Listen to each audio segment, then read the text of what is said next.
Ja, hvala lepa za povabilo.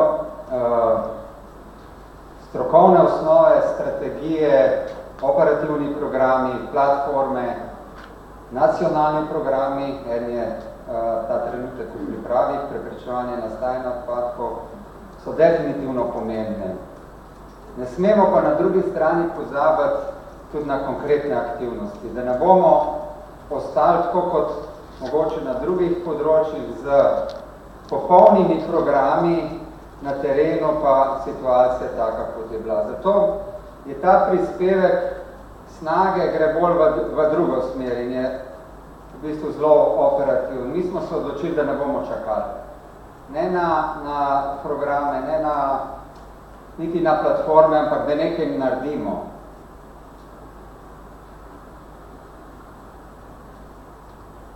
To so dejstva v naših zabojnikih. O tem se je že govorilo. Konkretno je bil to zabojnik za mešane odpadke, niti ne za ločeno zbrane biorazgradljive odpadke. In številke, o kateri smo govorili, druga stran tistih kilogramov, so konec koncev tudi stroški, katerih je del stroškov, ki jih gospodinjstvo izvaja za hrano, kar značilen. To je neka instalacija, ki smo jo mi postavili ob vstopu Ljubljane z drugimi občinami v organizacijo Zero Waste Europe, na katerem smo poskušali fizično pokazati, koliko je pravzaprav te hrane. Mi smo takrat dobili nekje podatek 86, zdaj 82, tako kot je kolega Jakin rekel, celo nekoliko manj, ampak tega je veliko. In zakaj snaga oziroma komunalna podjetja? Zaradi tega, ker imamo to moč, mi komuniciramo z uporabniki, z prebivalci praktično vsak dan in hkrati imamo odgovornost. Odgovornost, ki se jo zavedamo in ki gre dostikrat v nasprotju z nekim še mogoče splošnim prepričanjem, da smo komunalna podjetja in komunalci in direktorji za to, da čim več odpadkov dobimo, jih predelamo, čim več zaslužimo in imamo dobre plače in dobre avtomobile. Kako? Se pravi, poleg tega, s čemer se mi ukvarjamo in kar je naš core business, se pravi ravnanja z odpadki, mi hočemo vplivati na obnašanje in vrednote naših občanov, naših uporabnikov. Potem je bilo govora v tistem delu, ko je profesor govoril o reklamiranju in o tem, zakaj in koliko kupujemo in koliko je tega potrebnega.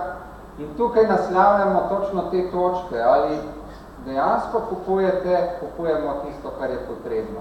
Nekdo bo rekel, da se streljamo v koleno ali pa v nogo, ne, se mi živimo od tega.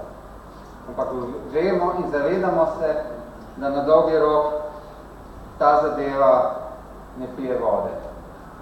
Se pravi, v snagi smo odprli to akcijo, ne samo kar se hrane tiče, ampak kar se tiče odpadkov, preprečevanja nastajanja, ponovne uporabe, recikliranja in to preko tistih orodij, ki so nam na volji, preko našega spletnega mesta, preko publikacije, preko nekih dogodkov, od katerih je mogoče ta po četrtnih skupnosti, kjer prihajamo direktno do prebivalcev, mogoče še celo najbolj pomemben. Do srečanja z stanovalci, to je podobno, ena obrnjen zabojnik, kjer so se stanovalci konkretno pa pritoževali, mislim, da okrog tega, da je zabojnik premejhen oziroma da so računi preveliki.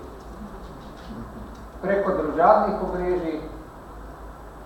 In to, kar smo začeli, kar so nekatera podjetja tudi delala že pred nami, smo z ciljem povezovanja in večjega učinka koncev znotraj gospodarske zbornice oziroma znotraj zbornice komunalnega gospodarstva prenesli na nacionalni nivo. Skratka, 17. tega meseca štartamo skupaj vsa komunalna podjetja z neko skupno akcijo, ki smo jo dali ime Skupaj za boljšo družbo. kjer naslavljamo tako odpadke in znotraj odpadkov hrano, kot tudi pitje vode iz pipe in ohranjanje vodnih virov. Skratka, hočemo dokazati, da smo odgovorni in da zmoramo skupaj narediti več, ne da bi čakali na tiste, ki bi paralelno morali narediti svoj del dela. Komuniciramo, sodelujemo in delamo skupne aktivnosti z občinami, vse s ciljem, da spreminjamo potrošniške vzorce in navade. To je težko in mogoče je to tudi nevarno, ker take aktivnosti oziroma take usmeritve ne grejo v pravzaprav koncept nekega našega splošnega razvojnega koncepta, rasti bruto družbenega proizvoda, rasti proizvodne, rasti prodaje. To je tisto, kar nekateri še vedno prodajajo kot osnovne gonila razvoja. Samo za intermezzo, ne vem, če ste opazili, ampak v zadnjih 14 dneh je kar nekaj napisal, tudi iz govorov novega predsednika Evropske komisije izhaja, da bo dal ta paket zakonodaje v zvezi z cirkularno ekonomijo pod pregled. Se pravi, tisti cilji, ki jih je konec koncev naš bivši komisar poskušal uveljaviti, povečanje stopnje recikliranja in tako naprej, se zdaj že pojavlja razmišljanje, da je mogoče treba tukaj zadevo ustaviti, ponovno premisliti. To gre, jaz si ne zapiram oči v kontekst tega, da je en del industrije vsekakor za temi cilji ni zadovoljen. Verjetno tudi z takimi akcijami, kjer nagovarjamo ljudi, da ne kupujejo manj, ali pa bolj odgovorno, ali pa proizvode, ki jih je mogoče uporabljati večkrat, stare proizvode, etc. Vse pa ni slabo, no.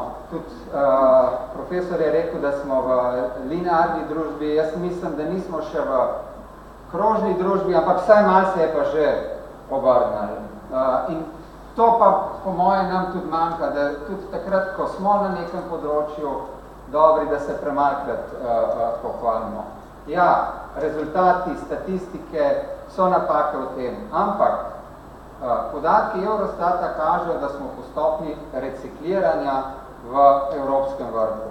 A to se moramo pohvaliti. Tudi to, da je Ljubljana postala prvo glavno mesto v Evropi, ki je vstopila v Zero Waste, je zadeva, na katero moramo biti ponosni. Moj predlog je bil, ki ga ponavljam tukaj že po moje ne četrtič, zakaj ne bi Slovenija postala prva država, ki bi se zavezala k tem kontekstom in znotraj tega tudi k preprečevanju zavržene hrane. Hvala lepa.